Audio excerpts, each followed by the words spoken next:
The independent documentary The War on Doping is under production and will be ready for the international TV market during the spring of 2012, prior to the London Olympics.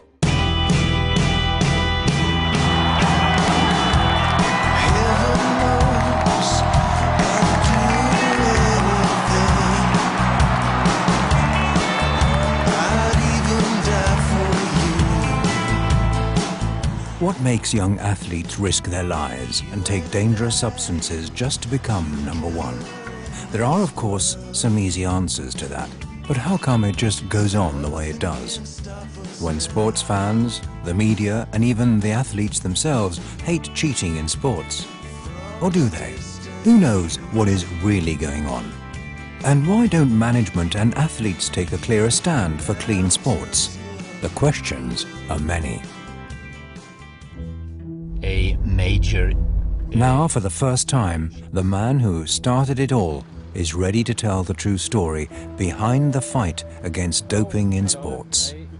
He's been fighting it for over 40 years, and at the age of 80, Professor Arne Ljungqvist is still an active and leading member of several international organizations and travels the world at a furious tempo on his mission. And now we are 4 years after, and still some 60 members have not done it. I would not move a millimetre without his view and without his judgment. In one timeline, we'll meet and listen to Professor Ljungqvist's extraordinary stories behind some major scandals and his view of the fight against doping. In the other, we'll listen to celebrities, world-famous athletes, sponsors, media representatives and scientists giving their view of past, current and future doping issues. That this is the first time, really the first time, that we are taking a blood sample from each participant. The story will start during the Cold War, when the DDR, strategically and at the highest level, took the decision to initiate one of the biggest physical experiments on young athletes ever, just to gain political respect and power. Professor Ljungqvist's description of how he put pressure on Dr. Manfred Höppner, the leading architect of the DDR's doping program, in his own sauna, makes truly compelling listening. The story of the legendary 100-meter final at the Seoul Olympics in 1988 made Ben Johnson one of the biggest losers ever in sports, is told here.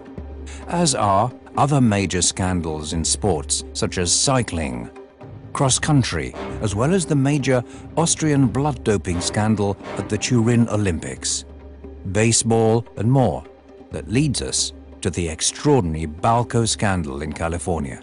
A story that starts off with Special Agent Jeff Nowitzki investigating possible money laundering by the Balco laboratories and ends up with the biggest doping scandal ever in the US.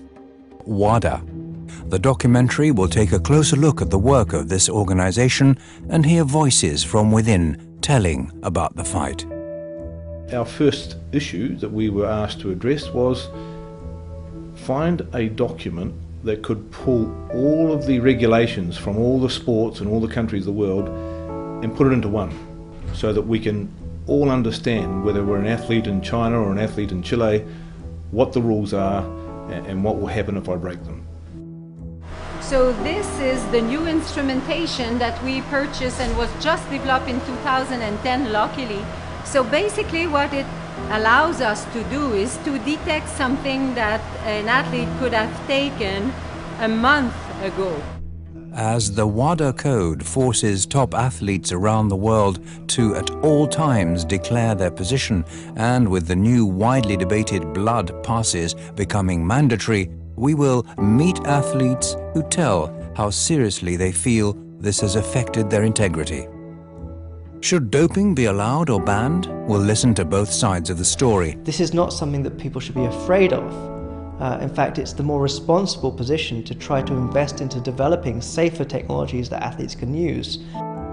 Doping has become big business, and its use is growing amongst young people in gyms around the world. Here, control is non-existent, and the dope is widespread. Anything in excess is going to cause side effects. And of course, There's not a bodybuilder on this planet who has not had some sort of side effects from taking steroids, even some supplements. World-leading physicians and scientists will help us describe a new and scary gene, as well as nano-doping scenarios with unforeseeable risks. Athletes will be injured and will be damaged and be hurt far before, long before we see any effect on real performance. I guess people who... Many questions have come up during the project, and more are bound to arise. But one thing's clear: the question of doping in sports will continue to fascinate and engage us all forever. And talking of time, he is today still traveling the world on his mission to fight drugs in sports. Not necessarily to track down the cheats in sports, but, as he says, to help kids and coming athletes to avoid the chemical shortcut to misery. Excellent, merci beaucoup. Beaucoup de monde, voilà.